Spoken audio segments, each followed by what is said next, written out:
नाज़रीन किराम, प्यारी बहनों और प्यारे भाइयों, अस्सलाम वालेकुम वरहमतुल्लाहि वबरकातुहू। आज हम जिस टॉपिक पर बात करने जा रहे हैं वो है माह रमज़ान का बदकिस्मत इंसान। एक हदीस है जो मुस्नद अहमद में और सही इब्न हिब्बान में और मुस्तदरक अल-सहीह अल-हाकिम ने और सुनन तिरमिज़ी में भी और बहुत सी किताबों में नकल की गई है, जिसके रावी हज़रत काब रज़ियल्लाहु ताला अन्हु है। तो मैं पहले हदीस का मतन पेश करता हूँ, उसके बाद इसका तर्जुमा आपको सुनाता हूँ, जिसमें माह रमज़ान का जो बदकिस्मत इंसान है उसके मुतलिक बात की गई है। अन काब बिन उजरा क़ाल क़ाल रसूलुल्लाह सल्लल्लाहु अलैहि वसल्लम इज़्ज़ुरुल मिंबर फ़हज़्ज़रना फ़लम्मा मर्तक़ा दरजह क़ाल आमीन सुम्मा अर्तक़ा अस्सानियह फ़क़ाल आमीन सुम्मा अर्तक़ा अस्सालिसह फ़क़ाल आमीन फ़क़ालू या रसूलुल्लाह सल्लल्लाहु अलैहि वसल्लम समिअनाका तक़ूलु आमीन आमीन आमीन फ़क़ाल अताअनी जिब्रील फ़क़ाल या मुहम्मद मन अदरक शहर रमज़ान फ़लम यग़फ़र लहू फ़दख़ल अन्नार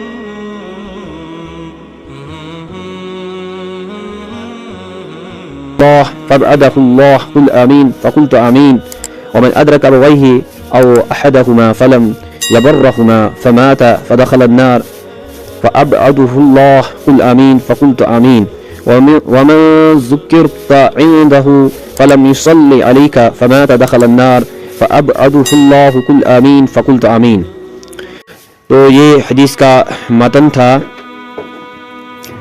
ये हदीस हमें तीन अहम बातों की ताकीद करती है, जैसे रमज़ान मुबारक को ज़ाया न करे, वालिदैन की खिदमत करे और नबी करीम सल्लल्लाहु अलैहि वसल्लम पर दुरूद भेजने में सुस्ती न करे।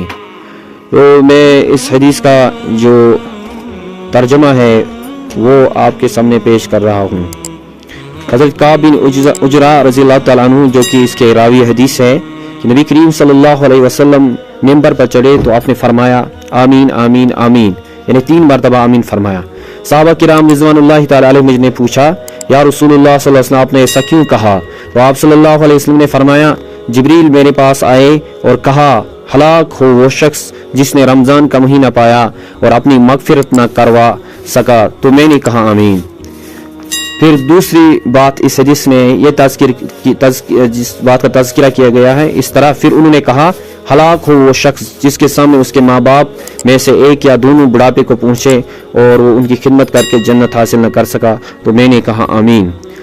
फिर तीसरी बात इस हदीस में इस तरह आई है, फिर उन्होंने कहा हलाक हो वो शख्स जिसके सामने मेरा जिक्र किया जाए, यानी मोहम्मद सल्लल्लाहु अलैहि वसल्लम का जिक्र किया जाए और वो मुझ पर दुरूद न भेजे।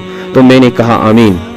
तो इस रिवायत को जिन मुहद्दिसीन ने सही कहा है उनमें इमाम हाकिम ने यह हदीस सही असनाद फरमाया है, इस हदीस की सनद सही है। इमाम तिरमिज़ी ने इसको हसन गरीब करार दिया है, जो कि एक काबिल कबूल दर्जा है।